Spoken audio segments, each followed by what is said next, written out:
Today I'm here with Renata Godoy. My name is Carla Salvani, and on Danza Sem Filtro, we're going to talk a bit about longevity, which seems like such a distant thing, right, Renata? I'd like you to talk a little about that because I see that longevity isn't something far off, is it? How does that work?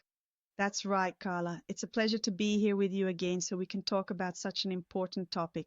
Nowadays, there is what we call healthy longevity, right? Fortunately, people are starting to care a bit more about aging, but there are still many who don't worry about the passing of the years, right? And then the consequences come because people isolate themselves, they stop socializing, they no longer feel safe to walk or go out or travel. This is very complicated because besides the physical symptoms, there are also emotional and mental symptoms, right? Everything just gets worse. Not to mention the hormonal issues and all the other things that come with aging, like sarcopenia and so on. Uh-huh. Yeah, healthy longevity is a really important topic nowadays. It is really wonderful and encouraging that more people are talking about this subject. In our postgraduate program, we have a professor who works with elderly people, focusing more on dance for seniors, and he says exactly this. When we're born, we already start aging. So, as a matter of fact, we tend to think when I reach the age of 60, I will start aging, but that is really the beginning of a significant mistake, right? Yes, it's a significant misunderstanding because you see, in the field of physical education and sports science, we often talk about and we think of muscle as a vital kind of energy reserve for the body, you know? There's a lot online these days about strengthening the lower limbs and how important that is for aging. Right? In the past, we used to think it was simply a matter of having more physical strength just to perform the act of sitting down and then standing back up again. Nowadays, we know that all of this is also connected to the mental side, right? Uh, To help prevent neurodegenerative diseases like Parkinson's and Alzheimer's. uh-huh. So, we talk about healthy longevity, linking the physical to the emotional and to the mental as well. Yeah, and I also see that the specialty of endocrinology has started to look at muscle in a very different and much more important way, right? In terms of metabolic balance, right? Yes, if we think about it, what used to be 30 before today is already 40. So before you used to say people thought that at 40 years old they were already old. True. Old. Nowadays, not anymore. At 40, there are plenty of people who look 30 who are going to the gym more, who have more opportunities when it comes to physical activities, right? A few years ago, maybe 20 years back, it wasn't so common to see people who were a bit older. Well, I won't say just a bit. Older people going to the gym, actually attending the gym. So today that's much more accessible.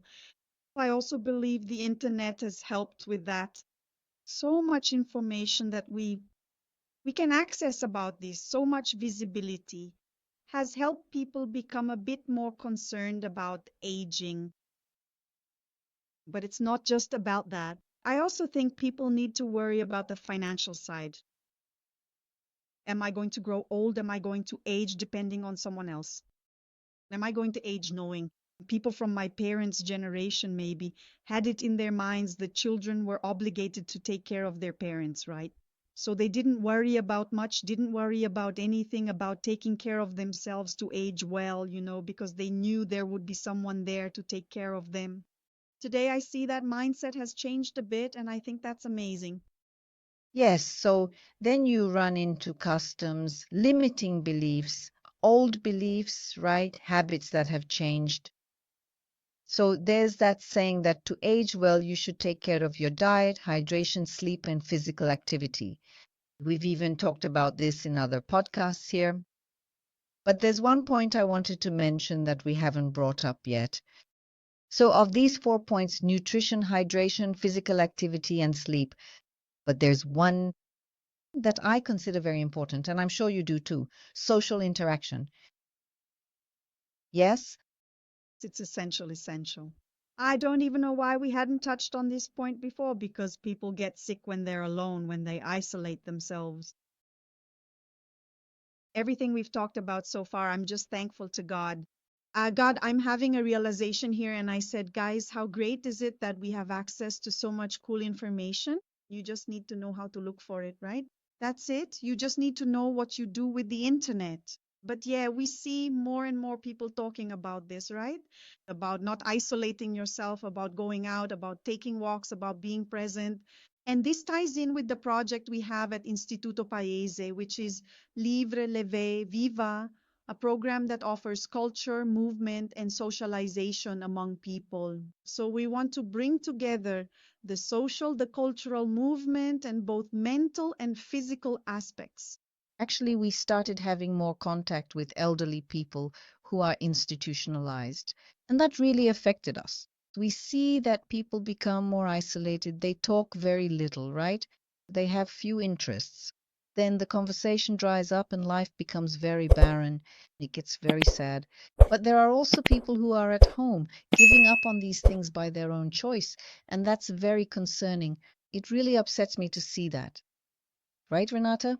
I think Liva Leve Viva was born a bit out of this discomfort that we noticed.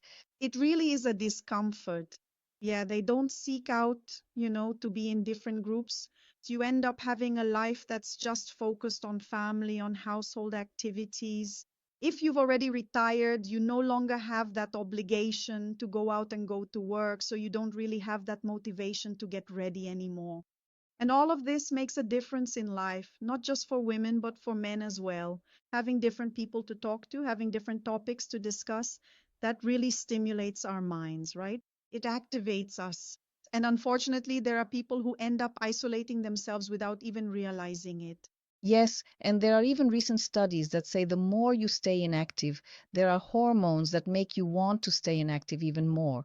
So it's like one thing leads to another, and you end up sinking deeper and deeper, and it gets harder and harder to get ready and go out. Yes. So it's really something you have to overcome, and that's where the Leave, Relève, Viva proposal comes in, where you meet new people, you'll have new topics to talk about, discuss culture, art, and also exchange ideas about history, right? And discover cool places. Go out for dinner, get dressed up, look beautiful. Yes. Not everything is about. About money, right? Sometimes people say, oh, but I don't have money to go out every week, to go out all the time, to not everything is about money. Sometimes just a walk in the park Exactly. or visiting someone you haven't seen in a long time, a phone call, right? Start with small things. So, you who are listening to this, who are watching this video today, if that's your case, I hope this sparks something in you, that it gives you a wake up call about what you're doing, how you are dealing with your aging, so that you can also have a healthy longevity. Of course, and not depend on anyone. That's very important. Independence, freedom, because thinking about depending on family, everyone has to live their own life and spread their wings. So, what happens then? You have to think about that. And we're here to support people who need it, who want to get out, who want to make that change. We're here to help, to Help. If you have any questions or would like to leave a comment, we will be ready to get in touch with you and respond as soon as possible. yes, we believe that lightness and freedom are essential for health. Yes. So our slogan is light on your feet. Free in life.